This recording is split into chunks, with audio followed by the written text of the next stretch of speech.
All right, you primitive screwheads, listen up. What an excellent day for an exorcism. Horror. There is no shortage of monsters to haunt our dreams. Horror. You got red on you. They're coming to get you, Barbara. Horror. Alive! It's alive! Groovy.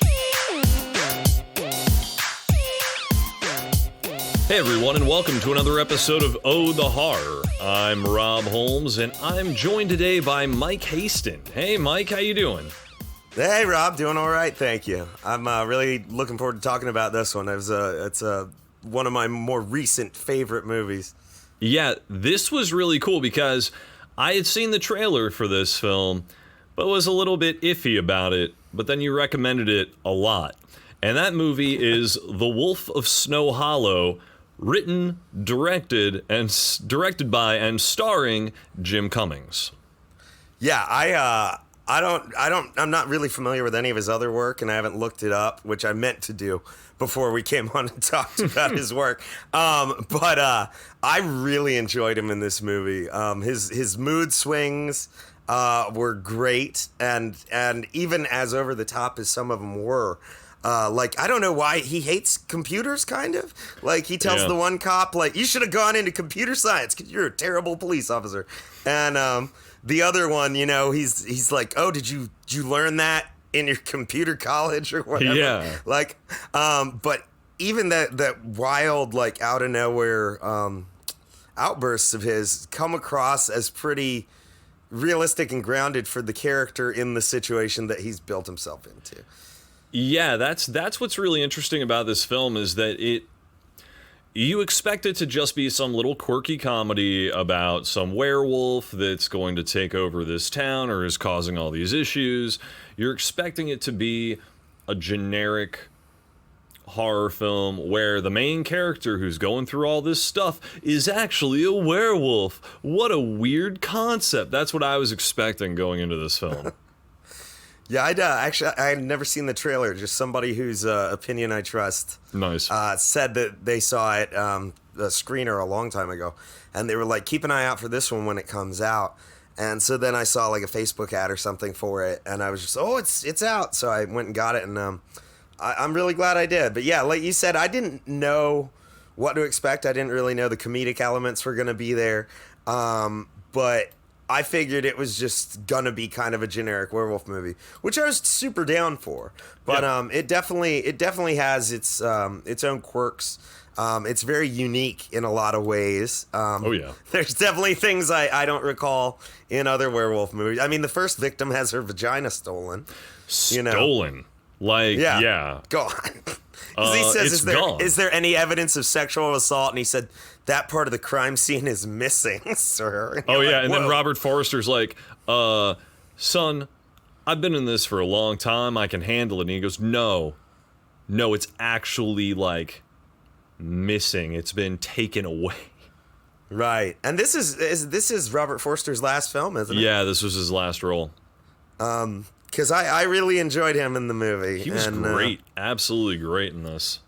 And, we were talking about Jim Cummings' character a second ago. Of course, he's one of the first times, if not the very first time you see him, he's at, like, an AA meeting.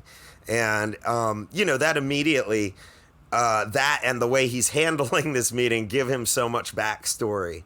And I think it's right after the first attack, and everybody's rushing off to the crime scene, and that's where he's, like, listening. I guess the AA meeting is in the same building as the police station, and it's like a floor down or whatever, like the basement. And so right, and so he's listening, and he's like, I don't hear anybody upstairs, and it's because they've all gone to the site of the stolen vagina. That opening scene. So that opening scene, we have a guy and his girlfriend showing up to Snow Hollow, Utah. And we kind of get this introduction of them coming through the front door, right? They enter into their little vacation house. Right, the cabin, yeah. And, they're this, like, blonde, perfect couple. And the first thing I'm thinking in my head is, are we being introduced to the werewolves right away? Are they, like, a pair of werewolves? And within 5 minutes, you're like, nah, because she's dead now. Right. I mean, they go to a restaurant and there's time for some social commentary in there with the two rednecks that are using all the like the anti-gay slurs and stuff, and the meathead guy, you know, who he's like, hey, stop it, that's not cool, you know what I mean? And you're like, okay, now I have no idea where this is going, because like I agree with him, but I did not expect to, because that actor is the guy from American Vandal, and that's all I can ever think of him. And so I'm like ready for this werewolf movie, and I'm settling in, and all I can see is, if I didn't draw the balls here, I didn't draw the dicks. You know what I mean? And but you know, even they used him, I guess you would say, sparingly in the film. But his role was played well. And you know, I really liked just every victim, the escalation of like panic in the town. Because like you said, it's Snow Hollow, Utah, but it's this big ski resort town. You know, that's basically all they live on. And so, you know, it's very close to like Amity Beach, you know, in Jaws. It's like, we can't close this. This is the only thing that's, you know, keeping our little town alive or whatever. And so you see like the scene where the guy's putting the sign up outside the convenience store, and it's like, have you seen the werewolf of Snow Hollow? And the cop threatens him with parking tickets, so he takes it down.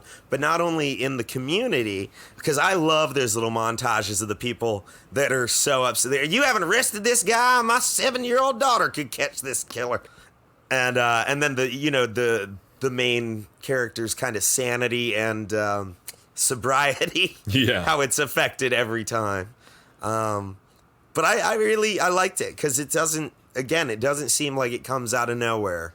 Like, you know, spoiler alert, by the time he's drinking again, it's like, well, hell, of course he is, you know? It's he's got the whole town shouting and screaming at him, and he's like the only person other than possibly Riki Lindhome's character that doesn't think it's a werewolf, you know? I actually, for her, there was parts of this where I thought Riki Lindhome was actually going to be the werewolf.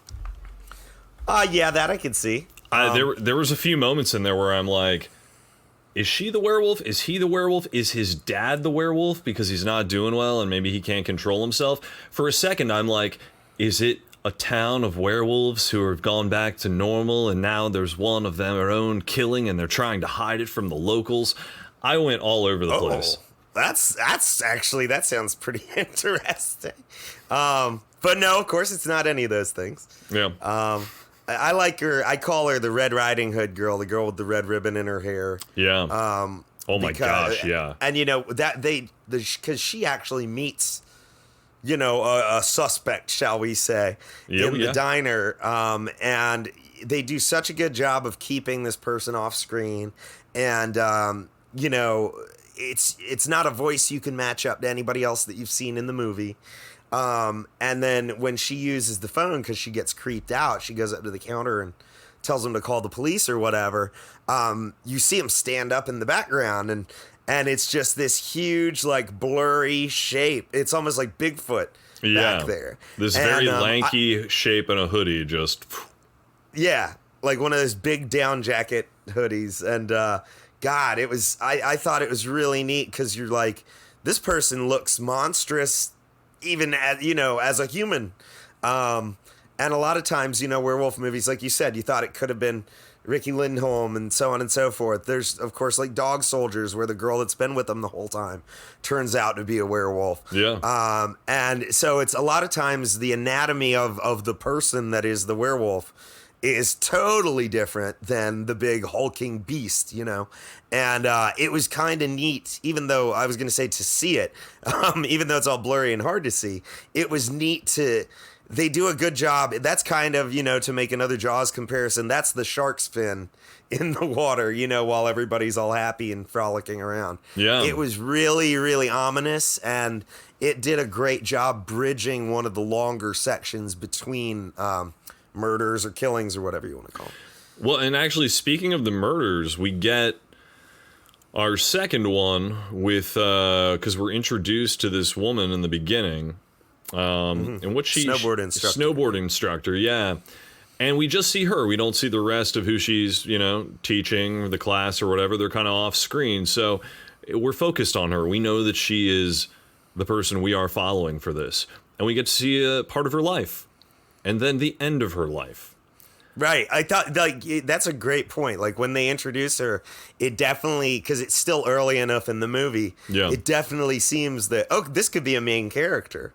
But no, they give you enough, introduction to her and time with her that you care when she dies, even though she's only in the movie for 5 or 7 minutes or whatever.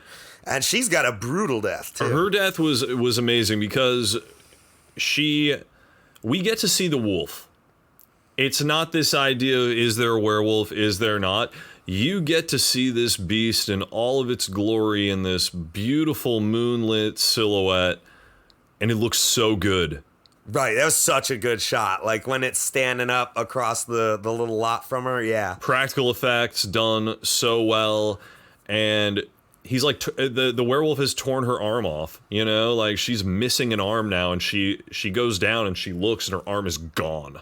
And you see her pull the stump up, and at that moment, that's where you see the werewolf holding her arm in that silhouette and throws it, I guess, behind him or whatever. Yeah. I remembered something being thrown. I couldn't remember. There's so many flying limbs and body parts in this movie. There really are. And then he takes her head, right? Yep. It's a different part every time. Yep. I can't remember what he took from the Little Red Riding Hood girl. And then, of course, one character gets broken in half and shoved in a ready-made trash can. Yes. Yeah. Actually, it's one of the deputies gets broken and in it's half. quick, too, because he was, what we've seen up to that point is, like you said, there's an attack, the arm gets ripped off, there's the reaction shot of the wolf almost playing with its food, kind of, and so they've been a little, not super long, but drawn out, certainly. And there's the part where, they come upon the werewolf during an attack, and the police are chasing it.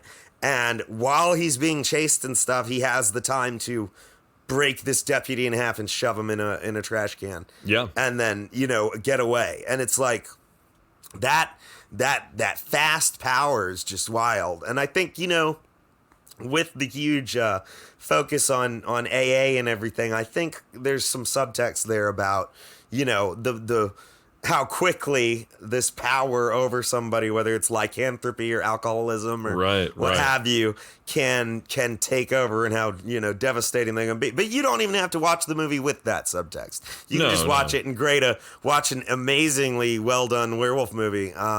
Which honestly, we haven't had a great one in a long time. You know what I mean? Yeah. There's ones with flashes of greatness, but this was, I think, the third time I've watched this movie. And I haven't done that for any werewolf movie since probably Dog Soldiers that I mentioned earlier. Even if I liked them or not, So it was a really nice surprise. Yeah, I mean, it is really good. And not just even as a werewolf film, but when we get even more into it, because the dialogue in this movie is gold. It is pure gold. It is such a well-written film. And I love how when the one guy who they keep saying they don't want any of this info getting out to the news. They don't want any of it getting out to the news. And this one deputy, after John, the main character, has said it time and time again, just blurts this out. And the next thing you see is he just they cut to them inside of the precinct. Riki Lindhome is, saying, he says he's sorry. And it's like, yeah, I don't care. He's still fired. So he just straight up fired the dude. Yeah, he said something like, because Bo was like, I'll get you coffee, the guy that gets fired. Yeah, he goes, he was like, that would be nice, but you're still fired. And he walks out the door and you hear from the other room, he's, fuck! Like he's just shouting. Oh, before that, as he kicks him out, he's like, yeah, he says, yeah, you're still fired, but maybe WikiLeaks is hiring. Oh, that's right, yeah. He has such a disdain for technology and stuff. I think it's so funny. But yeah, the other thing, like you said, he's always blurting out stuff to the news, but it's never anything even that's going on. Like the first kill, he told him it was like a chemical spill. Yeah. And so they walk up to the barricade where the news is like, the lady runs up and she's like, I was told there was a chemical spill. Are my dogs going to be okay? And he's like, chemical spill? And he looks over at the dumb deputy and he's like, I did say there was a chemical spill. Yeah. You know? And I forget his other excuse. Like, maybe it was when he was just like, it's a werewolf. But, that guy he was an idiot. He was But he's great. Oh, and I love the conversations with the coroner are good, too. Oh, my God, the coroner.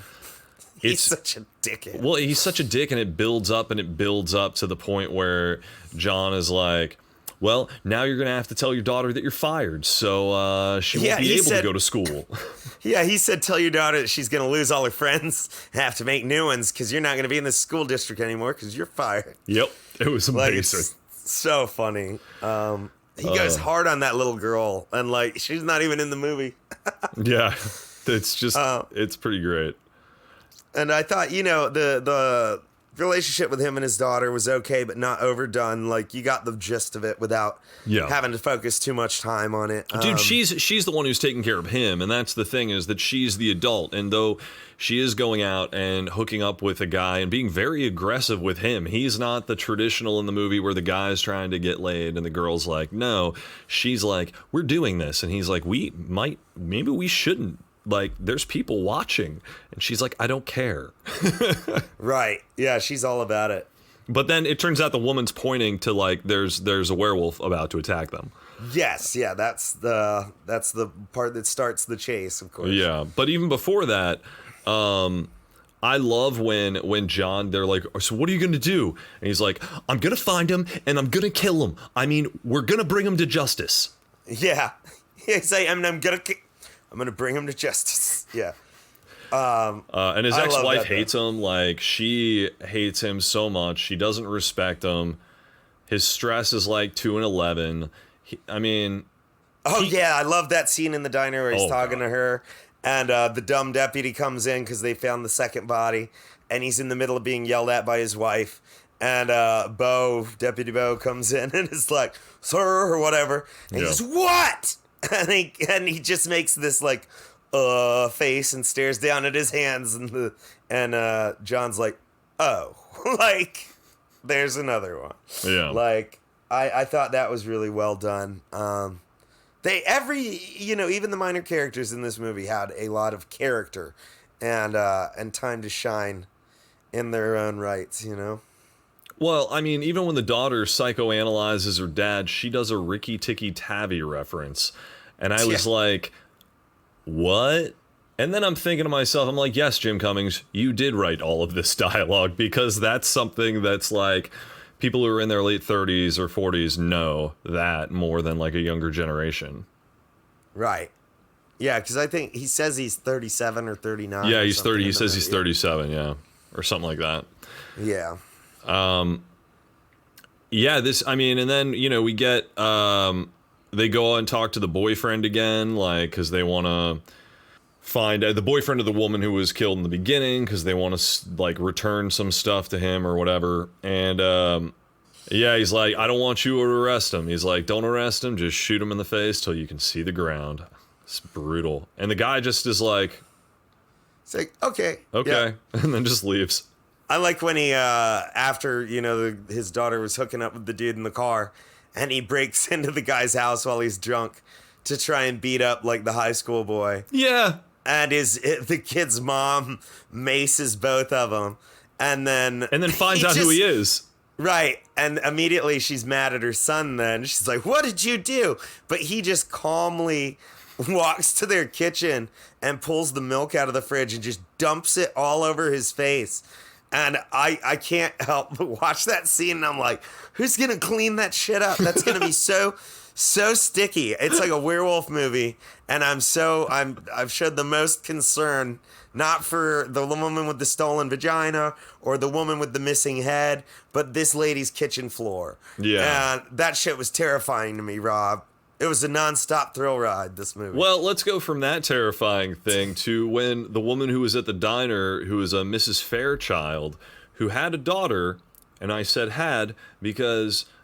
There's a tiny casket. Yeah, well, that's the messed up part. So what's interesting about this film is we get past, present, and future all put into one. So a movie with an hour and 23-minute runtime when you're getting a kill, let's say Mrs. Fairchild's is the best one to go with. You are watching from the moment where she was talking to the police and they're just saying, all right, you can go. And then she's like, well, this was really creepy. Like, she's freaked out by everything. So she's in the car, and you see her then driving in the snow, and she sees a dead deer on the road. And then as she's getting out, we're then cutting to the morgue. And we have John and a couple of the other cops come in, and the mortician, he pulls that back, and it's Mrs. Fairchild. And then next thing we cut to is like the funeral, but we're interspersing this with her getting slaughtered because we're like, wait, if she's dead, then she walks up to the deer, she sees a bloody handprint on it, and she turns around and the werewolf's at her car, but her daughter's in the car. And the werewolf attacks, and as you're watching this attack, and she's getting like shredded pretty much. She has a gun. Like she gets a shot off at the werewolf. Does she? Oh yeah. Man, yeah, because she fights, but she tries. Like she definitely tries to fight back, but it's still not. It doesn't totally work. ineffective. Yes, Totally ineffective. She gets slaughtered, and then we see the tiny casket, and we realize that not only she's dead, but her daughter has also been killed. And I think that's when John starts drinking again. He does it right in the church, if I remember correctly. I think so, yeah, because he was tempted to beforehand, and then finally it pushes him over the edge because now a kid's dead on top of it. Yeah. And I mean, he starts spiraling out of control pretty heavily. Yeah, he drinks the Listerine at one point. He just chugs it, yeah. He chugs the mouthwash, and like... Yeah, that's somebody who's done that before. You know what I mean? He doesn't even react to the mouthwash. Yeah.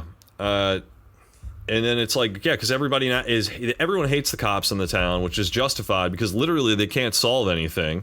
They're always, the one guy's like, well, maybe it was like a hunter or something. A hunter, the deer or whatever. And he's like, so what, who would do that? What hunter would hunt a deer or hunting accident and put his hand on that? Bloody handprint, and then cut the handprint off. Who would do that?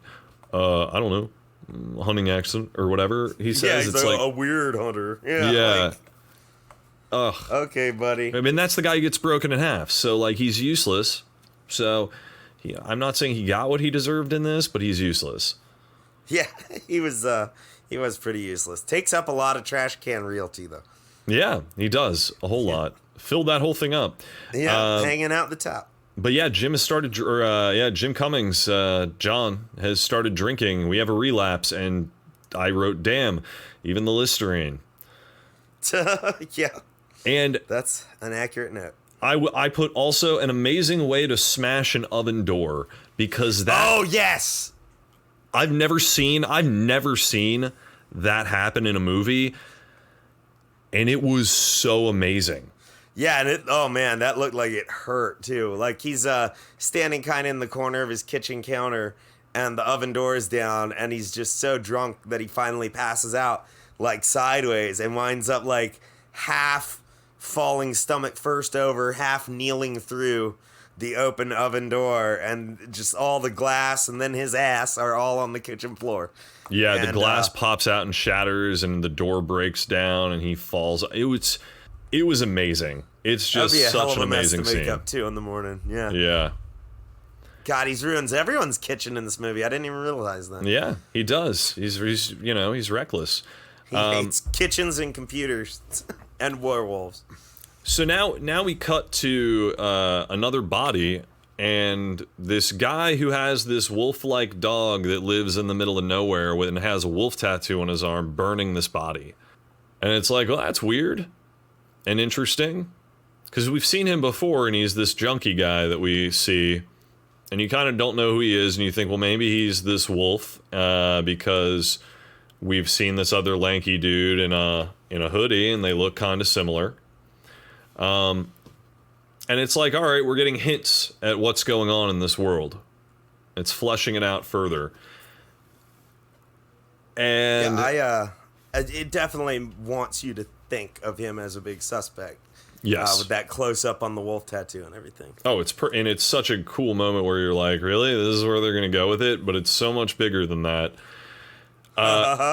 And then we get to, it's true, actually. We get to the library scene, and I love when he just yells, fuck you, in the library. Like, he's sleeping, and this dude wakes him up, and John, like, he's like, fuck you! And the guy's like, oh, I'm sorry. This is what, I got all this information for you.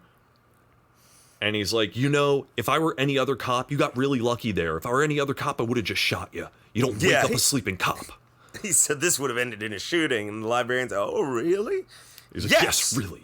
And storms off out of the library. He's like, the way he wakes up, the fuck you, was so good. Basically, at this point, we're just watching him have a constant meltdown, and every time he's asked to do something, he just keeps saying, like, yeah, I'm gonna. Yeah, and some of it gets done. Some of it, kind of. And then we get to his daughter hooking up with that guy. And then she's in the hospital with his dad, Robert Forster. Yes, because he had the heart murmur. He had the heart murmur, and he's finally like said, I'm not gonna go out there and do this. I'm retired. Well, that heart murmur ended up being more than a heart murmur, because not long after that, when the daughter is attacked and then is rescued, and she's in the hospital. Because then John comes to see her when he's all drunk, and she's like, Dad. And he thinks she's complaining about one thing. I forget what it was exactly. But then she's like, no, Dad. And then it pans over to the bed where Robert Forster was. His daughter gets attacked by the werewolf. The boyfriend kind of like runs off or whatever. And then the daughter just gets pissed at him. He's pissed at his daughter, but doesn't ask if she's okay, and then she goes off at him and says, I'm bleeding from the skull, take me to the fucking hospital, and just gets in his car. So it seems like this is when we find the deputy who is broken in half, and this is when John goes to the boyfriend's house and breaks in and gets maced and pours all the milk on himself. Yeah, that's right. Because it's then he shows up to the hospital. And she's like, where were you? And he's like, oh, I went to go talk to that boy, to defend your honor type thing. And she's like, what the fuck is wrong with you? He's dead, Right. And I guess that happened because Robert Forster actually died. I guess, yeah. Because it was so sudden. Yeah, it was. Movie. It was very sudden in the movie, yeah. So I just, I assumed. And of course, the movie's dedicated to Robert Forster. It's true. I believe that's the first title card at the end. Yeah. Credit card. I don't know what you call it at the end of the movie. But yeah, it did kind of come out of nowhere, so I just took that to me. But it still completed that story arc and gave John that, forgetful asshole who gets too focused on the wrong things kind of character quirk. Mm-hmm. To the point where they miss their own father dying and their daughter, who has been attacked by a werewolf earlier. Yeah. Being treated in the hospital. His first instinct was to go ruin another kitchen. So. Yeah, pretty much. That's like his MO, it seems. And now he's a mess, dude. He's drinking to the point where he's not allowed in AA anymore. Right, and it's great because you don't even see like a scene of him getting kicked out. You see the scene of him trying to come in after they've obviously already kicked him out. Yep. And he's all like, let me just come in or whatever. And they're like, no. And so he starts being belligerent and mean. And he's like, Dean, tell your wife, to shut the fuck up. She doesn't know what she's talking about and all this stuff. Stop posting that stuff on the internet. And again, he hates computers. And you don't even see the people at the AA meeting. You see the guy holding him back at the door. But when he's like, fuck your wife, Dean, you hear like the metal chair scoot. Yeah. Like Dean has stood up ready to fight and defend his wife's internet usage. And, just that sound effect and the reaction from John. Just that's the whole scene right there. You don't even have this other person in it. And you can already picture, like I said, this person standing up like, what'd you say about my wife? I don't know. That's the thing. It's how like they talk in Utah. But for an hour and 23 minutes, everything is very fleshed out. The scenes intertwine so well that it makes a movie that's an hour and 23 minutes feel like a longer film in a good way, not in a bad way. Right. Right. It doesn't drag. Yeah. it makes it feel like you know more about the world and you know more about the characters, and then you're like, wait, this movie's been on how long? And I know this much about it? Like, this is crazy. Yep. And, even with the suspect pool you get and stuff, it's a good mystery. It's hard to figure out who could be the werewolf until the very end, basically. Yeah. Well, even before that, we're watching as he gets to the point where he shows up covered in powder at one point in the house when he's so drunk, and his daughter says to him, this is during a montage of him just getting shit-faced, he is rammed into a column, and what he's covered in is airbag dust. Yeah. And he's so nonchalant about it, and he's like, I clipped the column when I was, because she was like, did you get in a car accident? And he's like, no, I clipped a column on the way out of the garage at work. And then I was so mad that I backed up the car and I drove into that column as hard as I could. And this is from the airbag. Like, dummy, obviously you should know that before you ask me what the hell I'm covered in. And it's like, oh my God, this dude. And he's so happy about being such a mess. And that's kind of his David Hasselhoff eating hamburgers on the floor moment. Oh, that's exactly what it is. Where she, puts him to bed. And shit, it's such a weird role reversal. Like you said earlier, she's the more, parental of the two. Definitely. And, like, she's got him in bed, and he's, I don't need a parent. And then you can see in his face, like, because his dad has just died, too. Like, he's kind of sad about having said that. But then he immediately gets, like, mad again. And he, like, throws a bottle at the door, like, as his child is closing it, and, like, breaks a mirror on the door. And it's like, God, it's literally like a little child screaming, get out of my room at their parents, Yeah. And it's crazy to watch. But he's our main character, and you still somehow have faith that he's going to solve the case. And we know he's not the werewolf because he's seen the werewolf. We have seen the werewolf where he has been in the same time, so that has taken him out of the equation, which has made it better and more of a redemption story now. Right.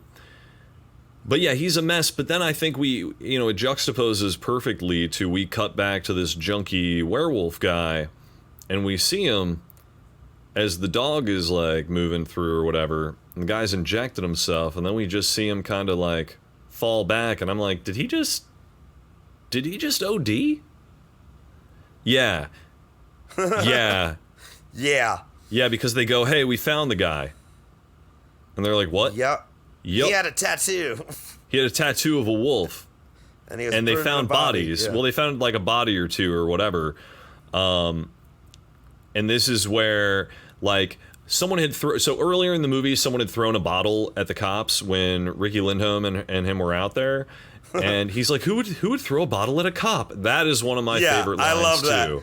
Because she just looks at him like, everyone, idiot. Yeah, I was like, who would want to do that? It's like, yeah. Well, apparently he knows it was Gary the coroner, and when Gary the coroner is like, well, my daughter said, and this is that moment where he's like, well, my daughter said, or is going to tell them all this because she could have figured that out. And that's when he's like, well, she's not going to get the chance to because, you're going to have to move to a different area because you're fired. Yeah, because he said, you threw the bottle. And he goes, no, I didn't. Yeah, no, I didn't.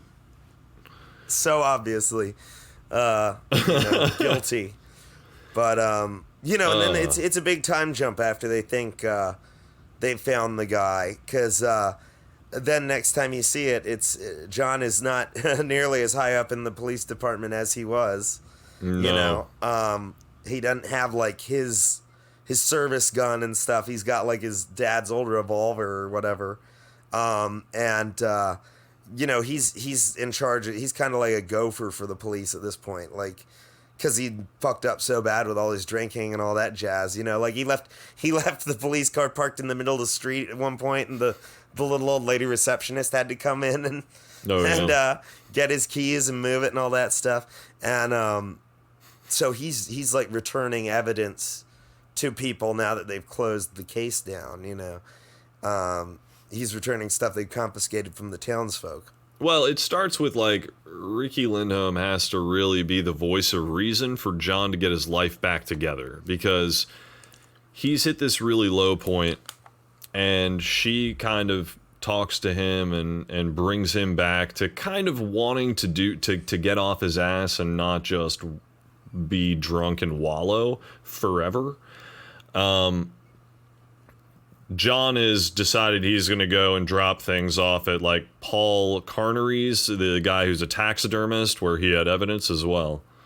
Yeah, and that's when Riki Lindhome gets the call about the Steam Ripper and stuff, and she kind of puts two and two together, and knows that John is going over there to drop off, what they got from Paul, and that's a really creepy scene, because we're kind of putting together, that it's probably him because of the clues. And then when he answers the door and he's all hunched over and he's kind of a balding dude with kind of gaunt, bone structure. And he looks almost like an old EC character, like the Tales from the Crypt comic books and stuff. The way they've lit him, and he's kind of hunched over and peeking out the door with this one big Fred Laurie eyeball. And he's all weird, and he's inviting John in for coffee, and he wants to talk about the case. He's like, so how'd you find the guy, and all this stuff, and that's interspersed with shots of Riki Lindhome kind of rushing to get over there. And then it cuts back, and he's offered to put some alcohol in John's drink, and John has said no, and then he's like, I've got to go. No, he says yeah. Does he get it? Okay. He's like, okay. And he does it. And he does it. He takes it. And basically, like... Oh, that's right. Yeah, he does, yeah. Because they talk for a little while, and they have, like, a very nice conversation. And something just seems slightly off, but then John leaves. He's like, everything seems fine, and he's good. But as he's walking out, and he makes it almost to the, to the street... Right, he stops. He's halfway down the sidewalk, yeah. He turns back, and he walks back and knocks on the door, and the guy answers. In the same way, all hunched over, yeah. Yeah, and he says, there's something that you said that just got me thinking. He's like, Paul, can you stand up to your full height for me? And Paul just gives him this look. And then Paul stands up to his full height. And he's huge, yeah. He's humongous. He's huge-mongous. It is insane watching this guy go from, like, less than 6 feet to, like, 6'7". Yep. It's humongous. And then he slams the door on John, and John reaches for his service revolver or service pistol and doesn't have it, so he goes to the car and gets the revolver. Yeah. And comes back and finally gets the door open, but someone's been changing during that time. Yeah, he follows him through and stuff, and we're like, oh, this... Oh, yeah, he finds the head and stuff, yeah. He finds all this stuff in there, and then he knows that, like, this guy's been doing it, and he goes to the back, and he sees that, yeah, Paul is the werewolf, and he is going through changes into his taxidermied werewolf suit. Yep. So he's just got a big suit of werewolf armor and stuff. But you can also see that he's strong as shit because he, like, lifts John up against the wall by his throat, like, with one hand. Oh, easily, yeah. Even before he's in the outfit, like, totally. And stabs him in the stomach. And that's when he, like, changes into most of it because he doesn't get, like, the head on. Yeah. And that part is so cool. I love his, like, weird screaming werewolf howl. Like when he turns back, because I believe John didn't get the door open. He busted through the sliding glass door on the back of the house or whatever. And he just ran through it like the Kool-Aid Man. Yeah, and it was awesome. And he kind of falls over and he's like, oh, shit. But then the dude, stabs him, goes and puts his outfit on, and then comes back and goes out through the sliding glass door. And you can see the Venetian blinds, like, billowing in the wind, and the full moon over his shoulder, and this huge, weird, like, werewolf armor suit with the creepy guy's normal human head sticking out the top. It's and like discount Sabretooth. Bellows at him, like, "Aah!" And it's such a weird yell. It's like pained and angry and half werewolf, all crazy, kind of screaming, yodeling, you know, and it's really neat. Honestly, I think it's a really good werewolf howl for someone who is not a werewolf, but spends a good portion of his month pretending to be one and stealing vaginas and things. Yeah. Yeah. So, you know, as one is wont to do. Well, it's like he's in making Utah. He's the making Mormons. something, you know? He's Yeah. putting something together, like his own weird person, whatever. Right. We never get the motivation for it, but it would seem so, yeah. It's very much a Dr. Frankenstein, yet he dresses as a werewolf and is very... He talks about like how things from the 1950s though, because when he talks to the girl, he talks about how things are so old and things like that, and he seemed like he could be an older guy based on how he was talking about things. Right. And I mean, he does have that weird, crazy strength for someone, you know, no matter how old they are. So it's, you know, it's a neat towing of the line between, no, he's not a werewolf, but there's definitely some weird shit going on with this dude. Yeah, but Beyond it's, wanting to murder people and stuff. but it's like the whole vampirism thing in like Martin, you know, where it's dealing with cutting someone with a razor blade and drinking the blood instead of having fangs. Oh, bro. I thought you meant the classic television show. Martin. No, not the Martin Lawrence show. I was the like, George Romero movie. I missed the episode where Big Bro from the Fifth Flow was a vampire. But that does explain why Martin would never say anything to him about climbing through the window and stuff. But he's like, he's a vampire, Gina. But it's that show just. You mean the the three movies like Bereavement and. Well, Romero did a movie called Martin. That movie. Okay, Yeah. I was thinking of those dumber new movies, like Alexander Daddario's in the second one. And it's like Killer and Bereavement and blah, blah, blah. And the kid's name is Martin. That gets kidnapped in the first one and then raised into a serial killer. Are you talking about Malevolent? Yeah, there you go. Ugh. It was terrible. And so when you were like Martin, I was like, oh, okay. And I thought it was Martin. And then I was like, oh, no, it's the movie with the kid. So then damn it. All right. So yeah, George Romero, Martin. So it's cool because this guy, we don't know if he's actually has some sort of werewolf stuff and maybe can't transform, but is so into it that, you know, it's the lycanthropy thing without actually being able to turn into one. Right. He's definitely as close to an actual werewolf as you can get within the grounded universe that this movie has set. Yeah. Yes, exactly. But I mean, he's pretty damn close to being a full-on werewolf. You know what I mean? Yeah. I mean, and like, you know, you don't get to see him with the head on, you know, at the end of the movie when you reveal that it's him in a suit and stuff. But like you said earlier, when you see the full wolf in the parking lot and stuff earlier, killing the snowboarder, like that thing is terrifying looking when he's got the full thing on. Yeah. And yeah, no, I mean, if it's like, you know, John keeps saying, there's no such thing as werewolves. They are imaginary, you know, throughout the movie. And it's like, if I saw that thing charging at me, I would definitely be like, well, I didn't believe in werewolves like 2 seconds ago, but holy shit, there is one. You know, I wouldn't see it and be like, this is a man, and it's certainly not, you know. Not the way it was moving, An no. extra large taxidermist is just really good at pretending to be a werewolf. Yeah. But that's what it was. But I promise, he is really good. That's not a knock on the movie. He's Not at all. He's Actually, a very good werewolf. This was one of the most innovative endings I've seen in a long time. Because when John gets stabbed, he gets stabbed. This guy digs this thing in deep. Oh yeah, Like- and like I said, he's lifted off the ground, so he's almost hanging down on the knife as the guy's stabbing into him. Yeah. He gets messed up, Real bad. and then is able to chase the wolf through the woods. Who then gets distracted by fireworks, and then gets shot by Riki Lindhome, and then shot in the face a ton by John. So that's the thing is like they have this little fight. It looks like John's about to die. Riki Lindhome is able to shoot the guy. And John, no hesitation whatsoever, takes his gun. You know how in most movies someone will stop for a second before they do something?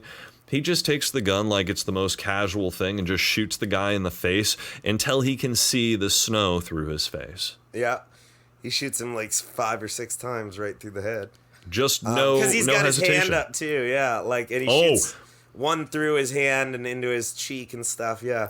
That's like what made that so brutal. It's a pretty brutal, realistic head shooting. It's not a big popping head. It's not, squished to nothing. It's not, a big jello head full of prosthetic blood.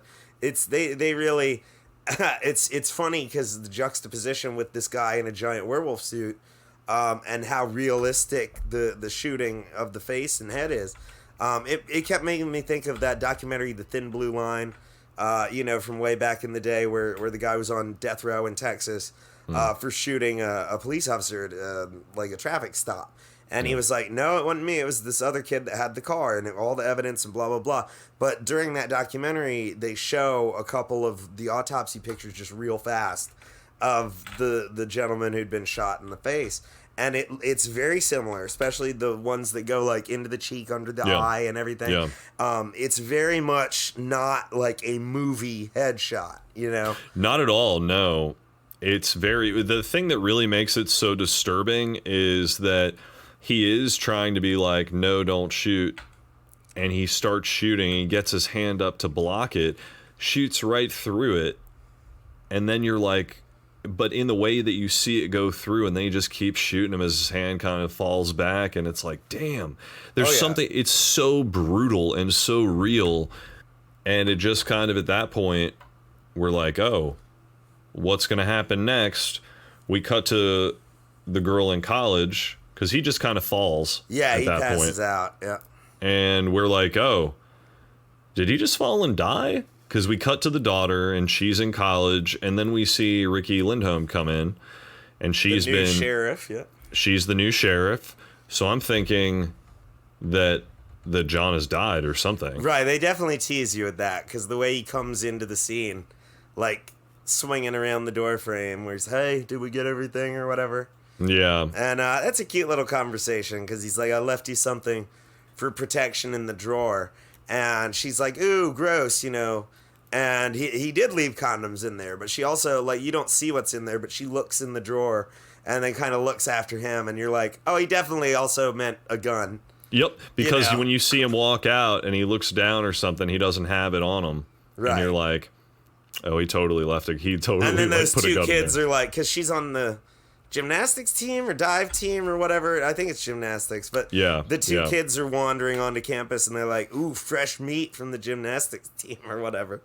And you can see he kind of thinks about trying to beat them up and probably needing some milk. But he just continues to walk on, confident in the knowledge that his daughter will either put on a condom before someone shoots her, wink wink, or shoot them before anything else happens. So, but that's something that I really liked about this film, is that, like, he knows that this is what his daughter's doing, but he knows she's more responsible than he is. Yeah. So he can't really call her out on it. This is a great movie, man. This is a lot of fun. Yeah, I'm glad you liked it. It was funny because you were like, I asked you what movie we were watching. You told me to pick one. And I forget what else I'd said, and then I was like, or this, if you haven't seen it yet. You were like, I knew you were going to pick that. So I was hoping you would like it. I mean, this is a great film. So Jim Cummings has directed a lot of stuff and been in a lot of stuff. It looks like he's in most of the stuff he directs, which I'm not surprised, or at least a lot of the short films and stuff. But he's good, man. This was just a good movie. I highly recommend it. What would you say is the most notable or likely thing for me or our audience to know that Jim Cummings might have done? Thunder. I would say Thunder Road. That came out in 2018. It was based on a short that he did. Okay. That kind of. It's another police officer movie. It's a police officer faces a personal meltdown following a divorce and the death of his mother. Oh, well, if he's the police officer with the meltdown, I guess that's just kind of his thing then. Is there a werewolf? No, there's not. Actually, hold on. I need to make sure that he's not the No, he's not the same character. In this one, he is Officer Jim Arnaud. Okay. And he has a mustache in this, so it's different. I'm not watching that. It's a cool mustache. I'm picturing like some really weird, elaborate mustache that requires like the aid of bendy straws.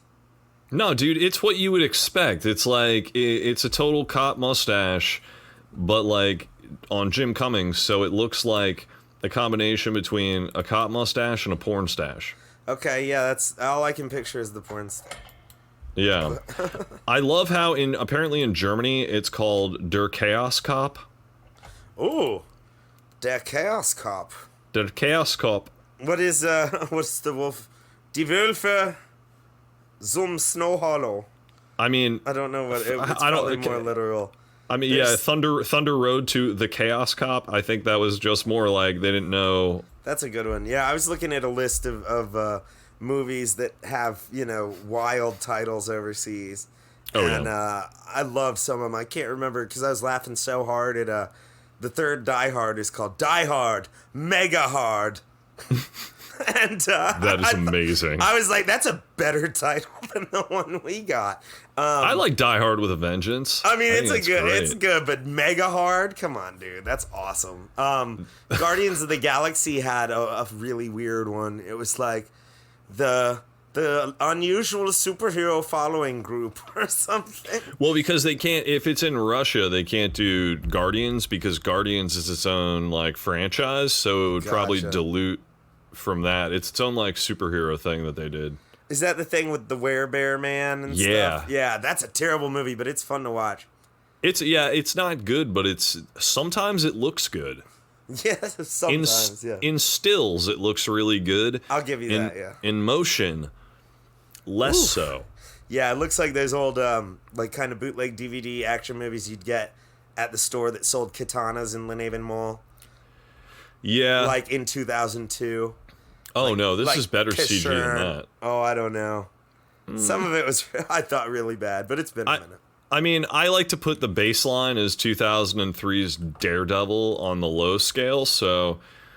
Whew, that was a bad one. Yeah. I always think of, like, the end of Deep Blue Sea, like the chick's legs kicking in the water before she gets eaten. Samuel L. Jackson getting eaten is like that moment. Oh, that was bad too. But no, I mean the CG on those legs is terrible. Really? It's like PS1 blocky like polygon legs. It looks like somebody eating Cloud from Final Fantasy VII, and like it's terrible. And I mean that movie. But it was surprising to see that chick get eaten. Yeah, I was shocked because she seemed like she'd be a main character in it. Oh yeah, apparently she was supposed to, except for LL Cool J though. So she was supposed to live in the original cut. Oh, she must have pissed somebody off then. Nah, I think it was especially with that poor CG, they were like, "Oh yeah, yeah, you're about to get eaten, Elizabeth," or whatever. Well, I mean, she caused all of it, so she kind of had to sacrifice herself in the end. Right. Either way, LL lives. So yeah, it's cool. LL lived through that and Halloween. I believe both came out in the same year. Yeah, well, I think that was a clause in his films was like if he's going to be in horror stuff, he can't die. He's survived a lot, and he survived all of Mindhunters to give us one of the best final lines in movie history. When he said, "I guess we found his weakness, bullets." Right? I love that movie. Is terrible, and I love it. We should watch that one day.